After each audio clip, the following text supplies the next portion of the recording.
Hello and welcome to Impact Africa, our online TV program where we get to have conversations with diverse people and organizations who are impacting lives positively. Yes, this is me, Kemi Akiode Adebayo, aka Mama K, and in today's program I've got a very courageous, determined, hardworking lady, Ms Sylvia Mama. She's the chairperson for the Universal Change for Albinism Nobles, UCAN for short, and they're based in Parow, Western Cape, South Africa. My dear sister Sylvia, how are you today? I'm good, Mama K. Thank you, and you? Can't complain, and I love the color of your shwe. That's shwe, huh? Yes. Thank you so much. You're most welcome. Tell us about yourself. Who is Sylvia? Where were you born? And how was life growing up for you? Wow. Okay, Sylvia Mama is a lady, 49 years old, living with albinism. I was born here in Western Cape in Somerset Hospital. I was born in 1973. And I'm the only child at home who have a condition of albinism. And I would say I'm the 8th child now. Okay. Yes. Unfortunately, my mother and my father were not married. Right. My mother was separated when she got me, and I think one of my challenges in life came from there, because I was now I was that child that growing up without or coming out of wedlock, because both of them were not married, but right. they had their own marriages. Okay. Because my father also had her own children aside, and my mother, and then they met, and then they fall in love, and then I came, and then I was different. And as are you the only child with albinism out of 8 of you? Yes, okay. out of all my father's side children, right. and my in his marriage and in her marriage. So I came as that, and then now I will be called names because I was that legitimate child, because I'm not from a marriage, and as even the surname, I'm using Mama's surname, which is it's my stepfather's surname, because my mother, as I'm saying, she was married, but they were separated at the time that I came. So now, and then I had to grow up. Difficulty. Yeah, what were some of the difficulties for you growing up? Having to grow up with albinism condition in a community where everybody's black, it's totally different. More than special, because there are so many myths about albinism people. So now I grow up and I'm short-sighted. And whatever that is happening, even at home, inside at home, I can't see whatever that is breaking, and then I'm the one who blames. And the short-sightedness is one of the kind of condition for people with albinism, correct? Yes. Okay. It's the short-sighted, and then the hair, and then the skin. The skin color. The sensitive skin color, yes. So although you can find persons with albinism in like having only one part of it, well, like hair, the hair, the challenges, and then you find that the others is short-sighted, but they are having they are pigmented. So, but there's different names also when you call them, but also they are affected by albinism condition. So now going back to challenges, at school it was difficult because I cannot see at the board. So now I have to sit in front. Sometimes even now that I'm sitting in front, it's difficult to see on the board. And at that time it was challenging because even the teachers could not understand. They did not have the knowledge that maybe it is available now everywhere. So it was challenging. In the community, you can't even it's difficult to have a boyfriend, because even your boyfriend, they will call him names, or you cannot use, do you understand what I'm saying? So everywhere. And then you will be called names. There is a name that in Xhosa, they will call it I'm an ape. They called an ape. So, but they call it Inkawu in Xhosa, but it's an app when you like translate. So I grew up like that. So I would be challenged at home. It's challenges because remember I said, my father and my mother were not like from there. So I grew up with the older sisters already. So now even there it was a challenge. My mother did not understand nothing about me, and then there was no availability. She probably felt ashamed as well. She said at first she was she didn't know what to do, how to handle me. She used to cover me because she was working sleep-in all her life. So I was staying with her, and some of the time there was a time that I stayed with her.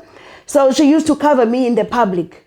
So even people don't see you. Yes, even at home, if someone is knocking. And there she's having me, and then she will go and like hide me in the room and close and then open again. But people hear that as a child. So one day, a lady at the bus stop, they opened me, and then so her secret was revealed, and then that's how she could now carry me like without covering me. But nevertheless, one of the challenges that I couldn't further my studies at school because she didn't see a need for her to send me to school because where will I be working? Probably in school, with this and everything else. Yes. Where will I work? Who's going to hire me? So so she was already thinking that at that time. She didn't even see a need for me to finish my high school. She used to even switch off her electricity. I had to study with a candle. And somebody that is already short-sighted and using candles to even... That's the thing. So those are the challenges that I was having in my life at home. And how did you manage to navigate all that? So did you finish school? Did you go to school? Fortunately enough, I finished my high school. Awesome. And then I've studied for a year in Cape College. I was doing public administration. Okay. And then I furthered my studies when I was working for Metro Rail because I worked for Metro Rail for 13 years. Okay. So you did get a job. I did. So even though some of our fears about will she get a job, there's no need, which was maybe for her because it's something she was not aware of.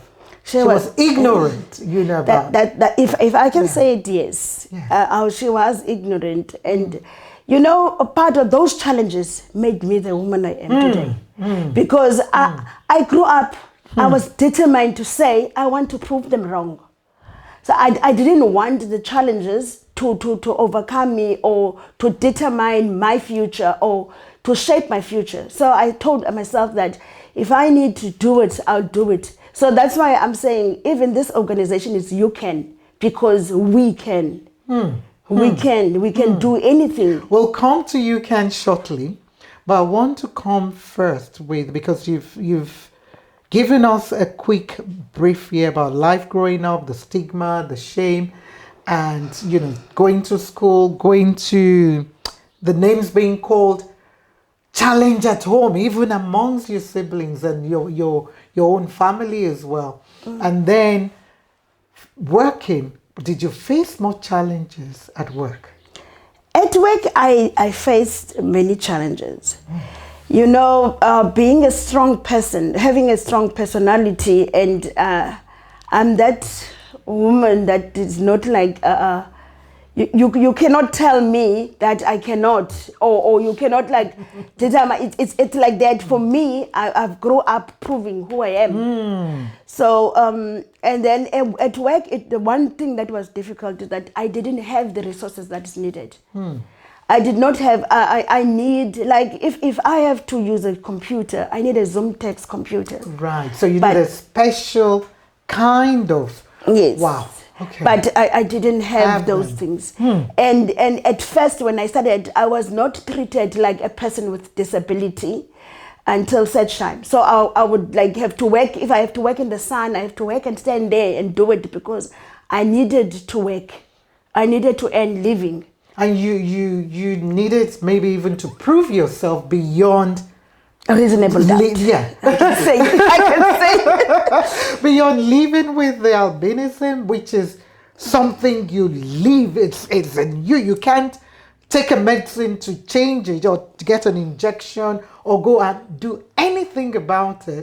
But so you had to go with using computers, staying in the sun, all those things that probably were affecting you because you had to prove yourself and you were determined, not to allow anything, to stop you.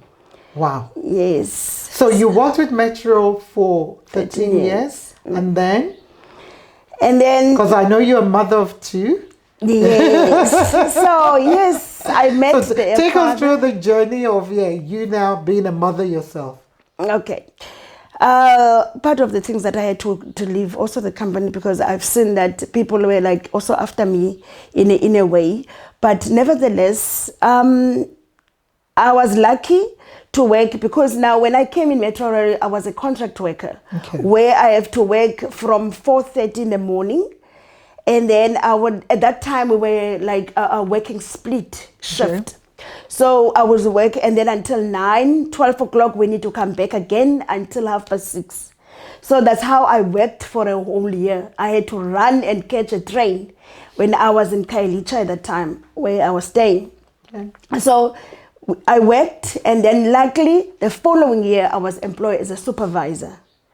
So and then in that, which is 2005 when I was employed as a supervisor, and then I was also they saw an opportunity in me, and then I was asked to act as a manager. So most of the time I was acting as a manager from this depot to that depot when I was in Metro Rail. I did my work until I resigned because at that time there were so many challenges. It's if there are no resources at work, you come to work and then it's a pressure from the staff, it's a pressure from the management, it's a pressure from the inspectors, everybody. So I couldn't take it. And there was a time that the train service was suspended in the central line, and there were times that people were coming in my office. There were a lot of threats.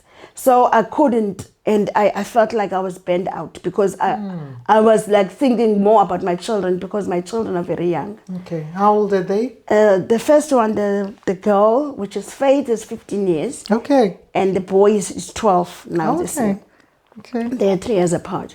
So being a mother, the journey of being a mother, it was challenging because I was not there.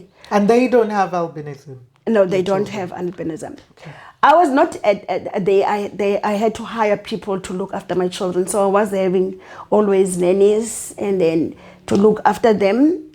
And then, otherwise, even giving birth, there was no challenges giving birth. Although it's like, just like maybe normal challenges, like long period that you have to wait, like giving birth and stuff like that. And then you end up even, their names were always changed in hospital.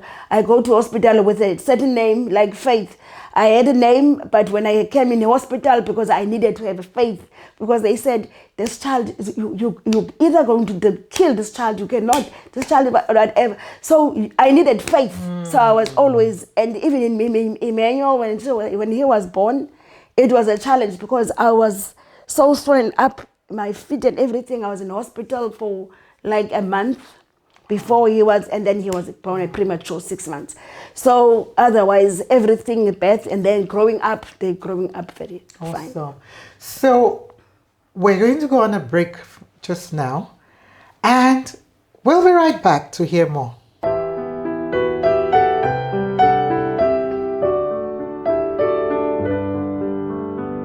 Wow, what a journey, my dear sister, you've had, from being born and the challenges within the home, the challenges in the community, in the school, at work. That is just, sometimes we overlook these things. Before I go on into the NGO that you've now started and you're involved in, and I know you've started a few as well, and ask you when and how, you started and what you do. What would you say is albinism? Just to educate us, is it genetic? Is it something that is passed on? Is it something you develop? What is it? Okay. First of all, albinism, there's no specific name to explain thoroughly albinism, because it's a medical term. So it is an inherited disease. I mean, sorry to say, it's not a disease. It's an inherited condition. So it's a genetic way of meeting two people that are meeting, and then they give birth to a child with But albinism. it doesn't mean that your parents, was either them? No. So it could be from some, way back in terms of genes. Yes, in terms of genes, but because when two pigmented persons meet together, they don't know. Right. In other families, you don't have like a person that you will give birth to a child with albinism. Right. But when you meet together and both of your families, in your family line, both of them is genetically they have those traces of albinism. So it's when you meet. But when someone meet, like one is having and one doesn't, there's a possibility that you can give birth to a child with albinism, maybe not literally with everything, like the hair, the skin, and the eyes. Maybe it will be like you have a child who's short-sighted, you have a child whose hair is maybe goldish or brown, like that. So now you find that there is like those traces. But when they meet together, in both families, then they give birth to a child that is having everything like me. Right. Okay. Do you understand? Okay. So it's genetically. Okay, so now let's go to your NGO, your non-governmental organization, Universal Change for Albinism Nobles, UCAN. And I think before the break, you mentioned the fact that, yes, you can. Tell us about the organization and how it came about and what you're hoping to achieve through the organization. Thank you so much. UCAN was born this year in February. As I was saying, I don't know if I mentioned, I ran an NGO at first, Western Cape Albinism and Hypopigment Foundation. I funded that organization. So it was like 2012, 2013. So when I left that organization, and then I didn't involve myself in any organization after that. So 5 years passed. And then some of the persons with albinism in Western Cape came back together to say, good people, we don't have an organization anymore. So the organization that existed, it now it fell apart. So we need to have an organization, we need to have an identity. Okay. Because now what happened is that some involve themselves in other disability organization. So now, fine, in that we came together. And then when we came together, we tried, it was 2021, it was like September. So we tried, but because of the COVID and everything, then we couldn't. So again, they approached me, hey, Sister Sylvia, please, man, let's come together again. Please help us, because at least you have the experience, you know how the things are working. So go. But I didn't want, due to the experience that I had in the first one. So I said to myself, no, man, I don't want. But then when I was sitting, I said to myself, the fact that I'm telling myself that I cannot, it's what I didn't want. I never want in my life to tell myself that I cannot. There was a time that I even went to do a course in welding, to prove that I can. In welding, I was welding, but nevertheless. But what I'm saying is that, so we came together. We came with different names. We came with, and then we had a meeting on the 19th of February, and then in the names that we had, so people came up. We say, no, we like the one that says you can, the one that you came with. So I came with that one. But for me, it was something to encourage the next person with albinism, that don't look down on yourself, you can. Just like I was saying to myself all my life that I can. So now I was saying we can, but then now I needed to, not just to say you can, but how do I put together that? What is it that we want? We want a change. And we don't want a change in the Western Cape. We want they're universal everywhere. Yeah. There must be a change when it comes to persons with albinism. So I built up the name UCAN, Universal Change for Persons with Albinism Nobles. So then that's how the name, the organization was formed. Wow. So UCAN is only less than 6 months or thereabout. February 2022 this year, even though, yes, you've had experience of running an NPO NGO before. So this is a rebirth of a new organization that is hoping, to raise an awareness of this. And like you were saying earlier on, to encourage, some of the people who are with albinism to say, yes, you can. So what are some of the projects you're looking into doing or that you're currently doing at the moment? Okay, we have started a project, UCIP, which is UCAN Community Intervention Project. What the aim of the organization of the project, not only to raise awareness, but to integrate persons with albinism in their communities, so where we can interact with our community members, because most of our years we have been in in isolation, I can say. We have been protected under the protective shell that we don't interact. The parents are scared to send you to go and play outside freely. You even since you started school, you've been in a special school.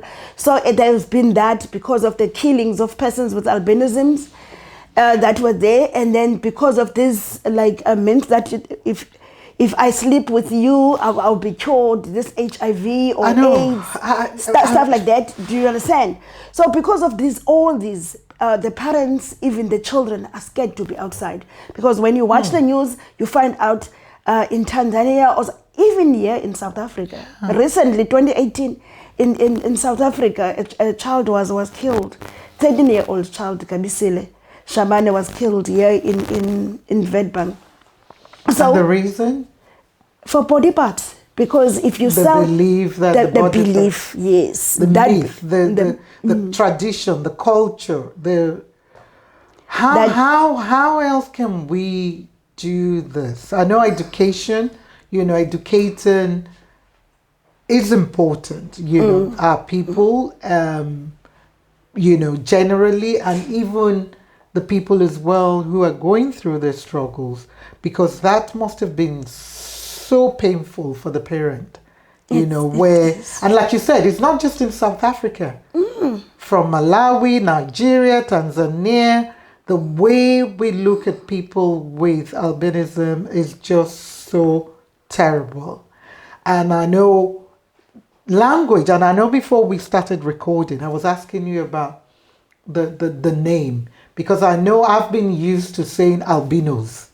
So is that name allowed? Are we allowed to use saying, oh yeah, an albino? Is that correct word or not? Because this is about educating. Yes. If we talk about albino, it doesn't really mention or speak about me. It's mostly speak about my color of the skin. It speak about me being different from you, because for you are pigmented, you are dark skin, there's nothing problem.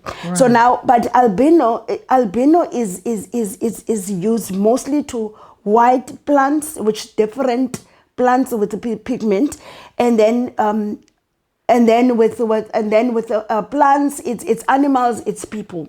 So which is when you lack melanin. So with white, so then you are albino. That's why, because you are white. Do you understand? So they cannot say white because you are not a white. Is yes, it can be white. So now when we talk about white, we talk about a color white, which is everybody knows. So, but I'm not white. So now because they cannot say I'm white, they then call me albino. To differentiate me from the pigmented person, but still it's a way of discriminating for me. But then you find out, even wherever you go to Google, you're gonna find what are they explaining when it's albino. That's why I was saying in the beginning that there is no specific way. Albinism condition is a right. Then you're going to come to say, people living with. Then you're going to say, now it's going to sound like the condition becomes a sickness or a disease. Do you understand? Because now if you're going to say, I'm a person living with albinism, which then albinism becomes a sickness now or a disease. Do you understand? So you can't cure it. Yes. So because it's you. This is people with albinism condition. People. So that's the right terminology to use, and that is powerful. And I think that's part of the education. As well, and awareness we need to start raising, using the right terminology. Because for me now, henceforth, I'm going to make sure I use that, terminology as opposed to say, oh, albino, look at that albino, but people with albinism. Thank you for that.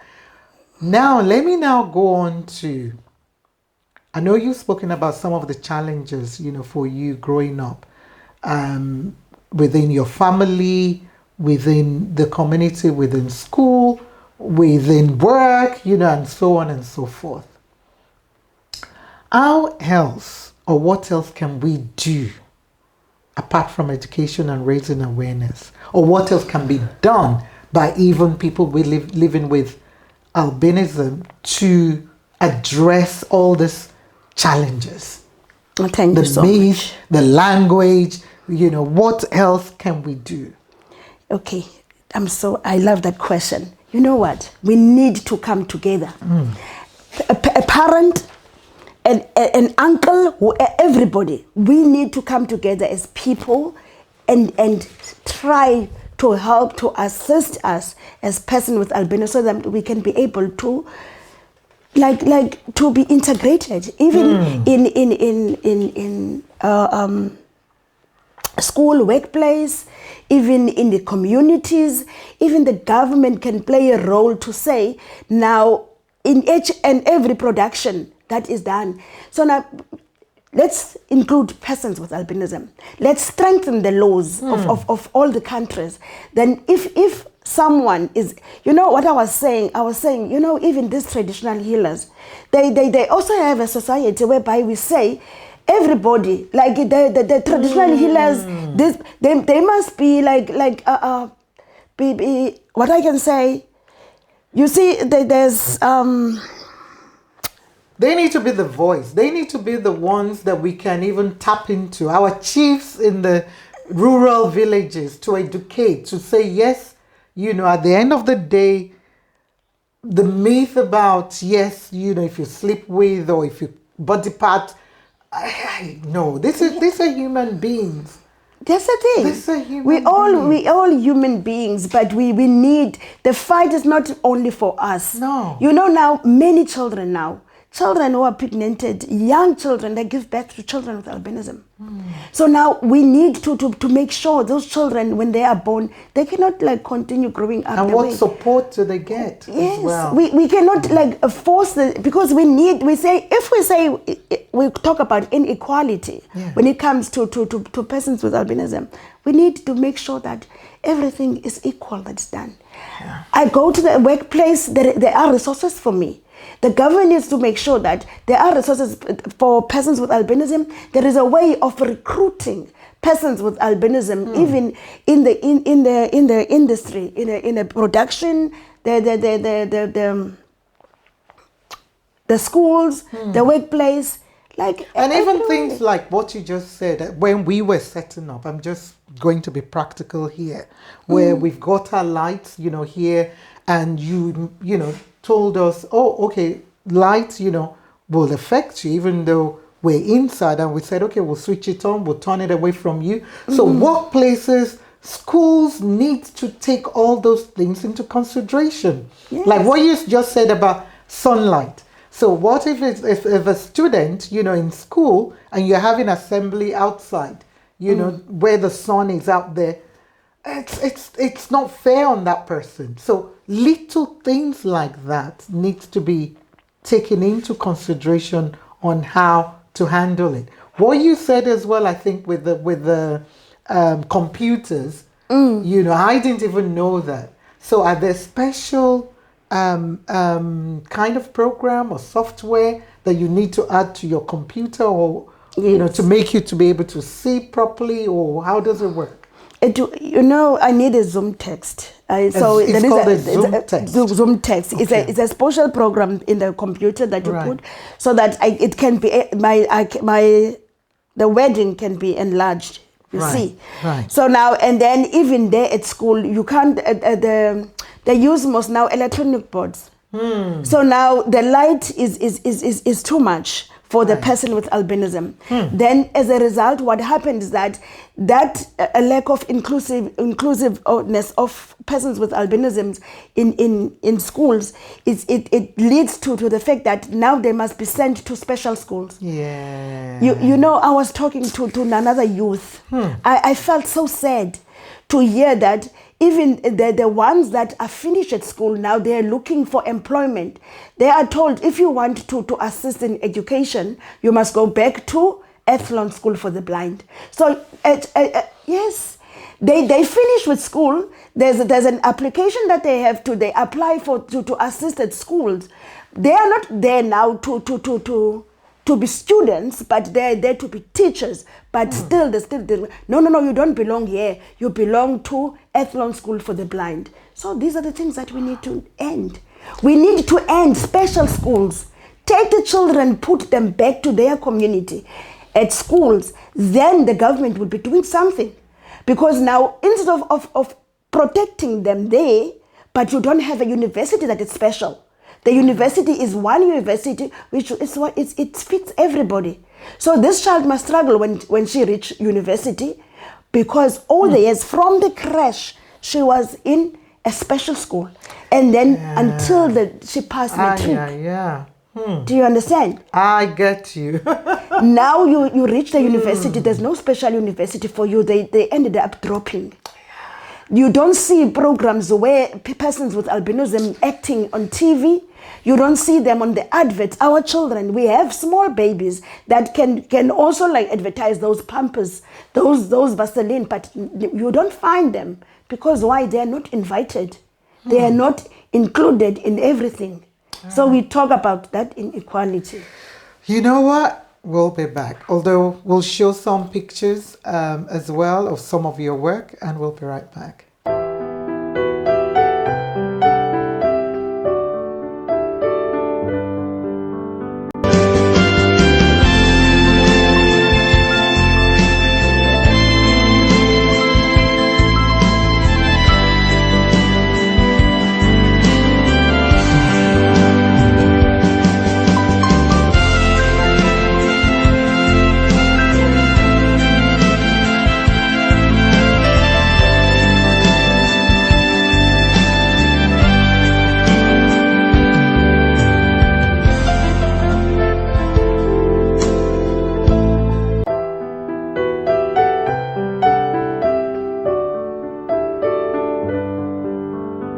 Wow, my dear sister Sylvia, before we finish that earlier segment, for me, you know, that kind of eye-opener was, yes, you know, people with, or a child with albinism has been going to a special school and then needs to go to the university and so on, and then suddenly, yeah, there's no special university to cope with some of what, because it's still going to be there. It's not going to be changing. So it's still, so I wonder how the ones who have gone to university and finished, how they managed. Because for me, it's just, I'm just picturing it when you said it. And then a lot of them will drop out because they can't go any further. They can't. They've been protected. They've been protected. Community-wise, they're protected. They cannot be there. Yes. They cannot like mingle with their teen.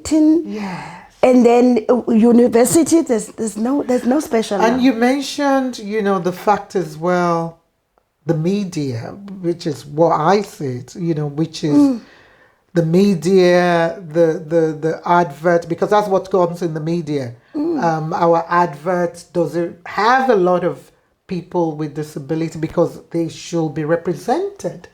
you know, in advert. And I know with modeling, I know there's a young South African, I've forgotten her name now, a young South African lady who is a model who has albinism, and another who has done well for herself. And maybe those are the people as well we need to get on board more. And I'm sure she's probably doing a lot already, but to start going more to speak to employers, to the corporate. Yes, even if you only have one person or don't have, but the fact that the population of the Western Cape, let's even start there, before we even go to South Africa, does have people like you. So they need to be included somehow.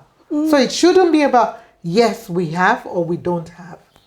It shouldn't be about, we have somebody on the wheelchair, but we need to, why do we need to make a, company, suitable? No, it should be that way. You can be an employer of people with such this. Wow. That's a challenge. I know. That's a challenge. Let me ask you. We're almost getting to the end of this conversation. We're going to be back because I'm just being thrown into so many things. I'm thinking so many things I want to ask and so many things, I probably took for granted, myself. Share with us key life lessons, that you have had as a young child, as a student, as a worker, as a mother, that you will be able to advise somebody like your mother now, if you see what I mean. So what are the key lessons for you, while growing up, that you'll say, oh, okay, my mother didn't know what to do. A new mother now that maybe has a child with albinism, what would you share with that person? If you just share with me.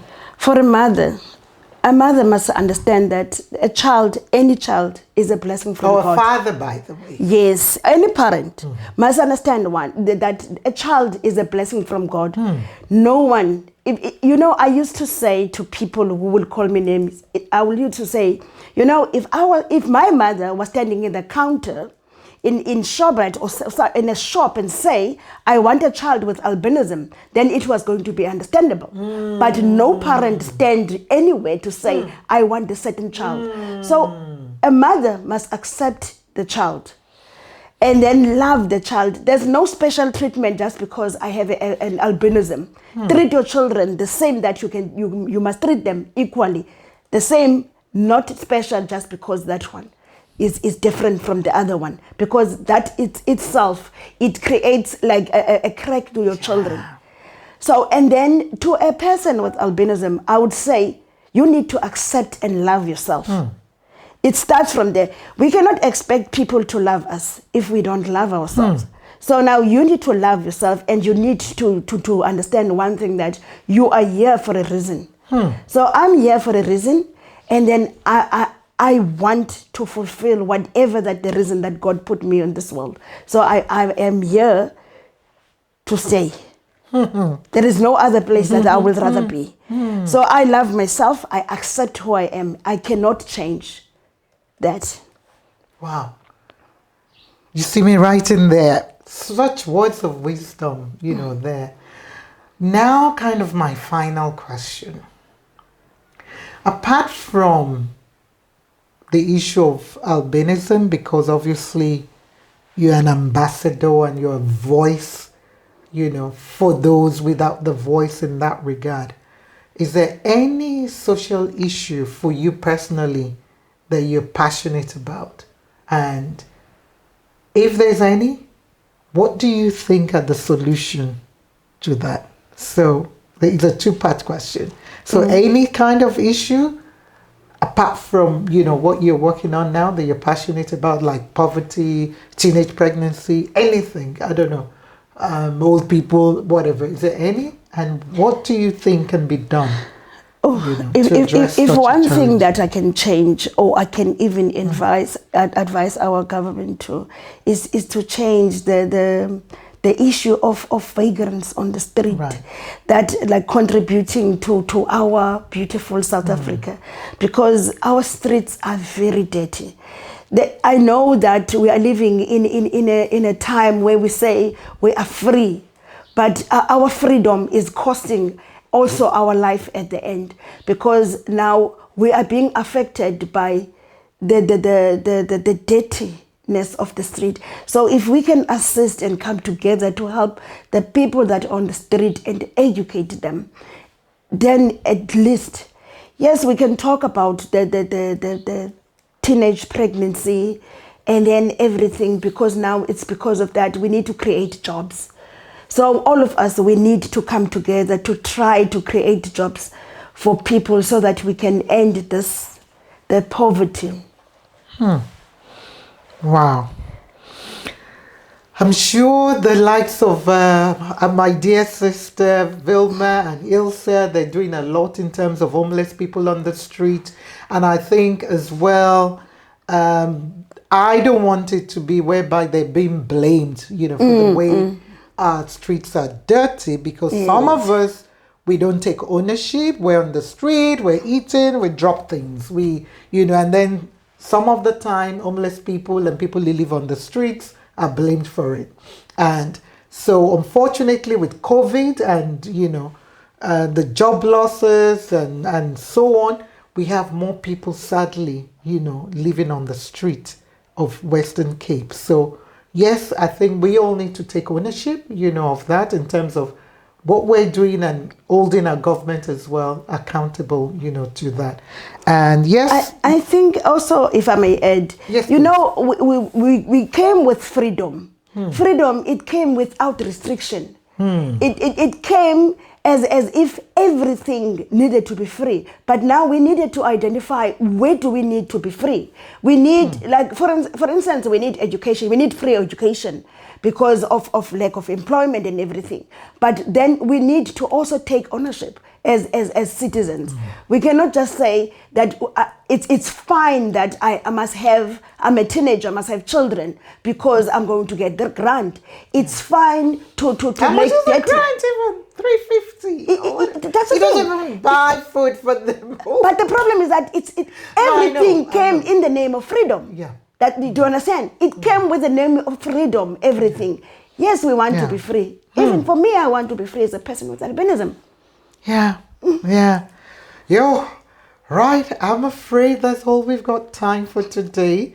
It's been awesome having this wonderful conversation with you and you sharing your story, your personal story. And I'm hoping that people are listening, and I'm hoping you're encouraging those who are challenged, at the moment, people with, actually living with albinism, or parents who have children, with albinism. So well done for being courageous, the self-love, all the things that you've said, and not allowing where you've come from to determine where you're going. And the fact that I can see you're a woman of faith, as well. Like you said, that all parents must understand that all children are from God.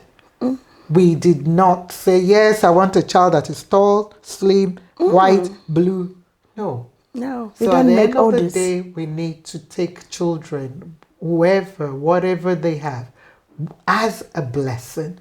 Albinism, autism, whatever it is, we need to take them as blessing, from God. And hopefully we get the support. So I wish yourself and UCAN all the very best for the future.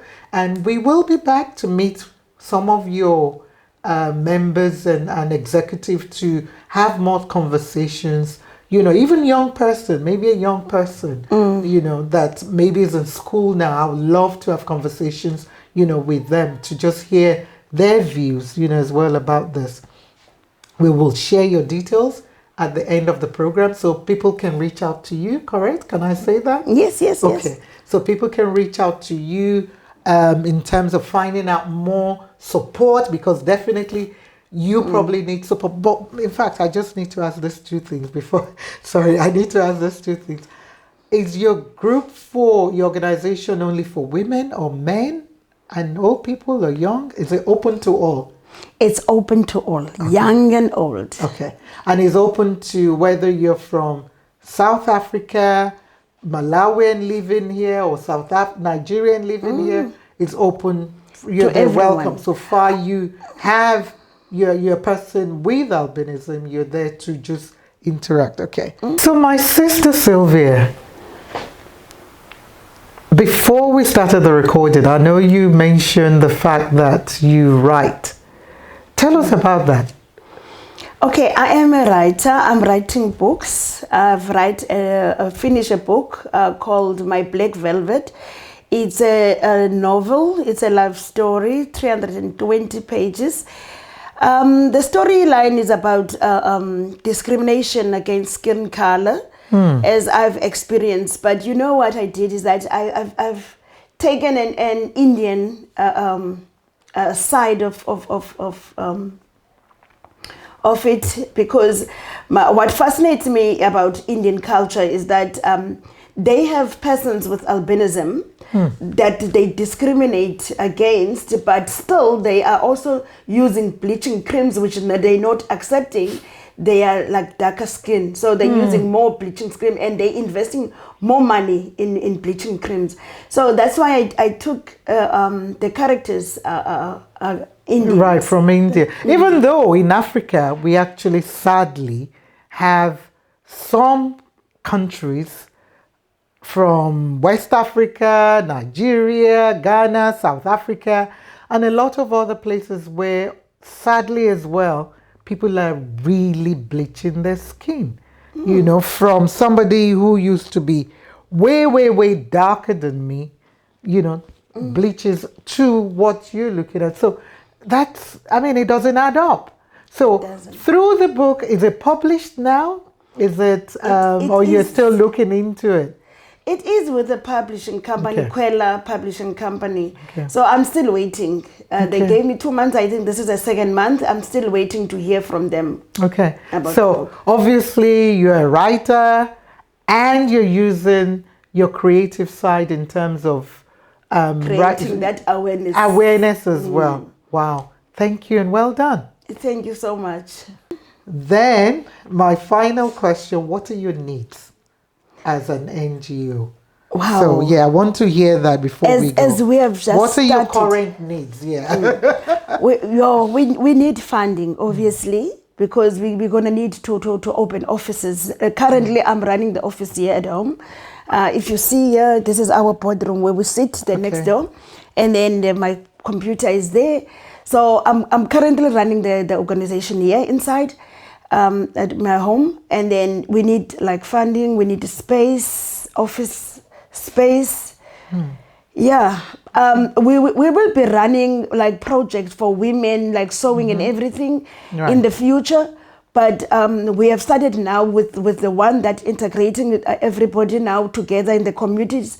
That's why we are working together with the communities, current cleaning projects in the communities. So you're currently doing a cleaning project, yeah? Yes, that cleaning in the communities now. So we basically like visiting all the communities in Western Cape, so that people must see us together, and then also the other persons with albinism, because I've seen that there is still like a fear of seeing together. There's still, even amongst us, there's still a fear of being in like that crowd. You see, even when we're going to have meetings, they ask me, is it going to be safe for us? So there is still that fear. So we need that exposure more. So that's what our USIP is doing now, currently. Okay. Wow. Thank you so much. I know I've gone into part 2 already. Sorry. No, it's okay, but I needed to bring that up because that is important for us to hear. So thank you, Madam Sylvia, for your time, and we pray that God will continue to lift you up, to provide you with the right resources and the right people, you know, to be able to raise an awareness of this, condition, which a lot of people are not aware of. And I am sure as you've started by being a voice, your voice will not be silenced and you'll continue to grow, as you grow into raising that awareness. And we will continue to help you as well. Thank you so much. Through this platform and other platform based on what we're doing. Because I think I didn't realize some of these things, even for me personally. So learning and hearing you firsthand has been very useful. So we wish you well. We celebrate you. We honor you as a woman, as a mother, as a South African, and a volunteer, as well in terms of what you're doing. Thank you for what you're doing for impacting lives positively, and we wish you all the very best for the future. So in closing, I would like you to speak to anybody out there that you feel you want to just share a few encouraging words to. Anyone you want to speak to, just go ahead. Okay, I want to encourage my young persons with albinism who's now having the future brighter than I am now. I'm 49, but you can still do more. You can still change your life. You can still stay at school and be educated. You can change lives because we need more youth now to help this organization to grow. We need more voices, more especially the young ones. So the mothers, keep on loving your children as you are doing. Thank you very much. Wow. You heard it there. Keep on loving your children. Young people with albinism, you're needed. Your voice is needed, and your voice will definitely be heard. And you need to be educated. And I think that is key. So, we'll be back again. This is Mama K signing off and saying, remember, God is love. Stay safe. Stay blessed. Stay positive. God bless. Love you all.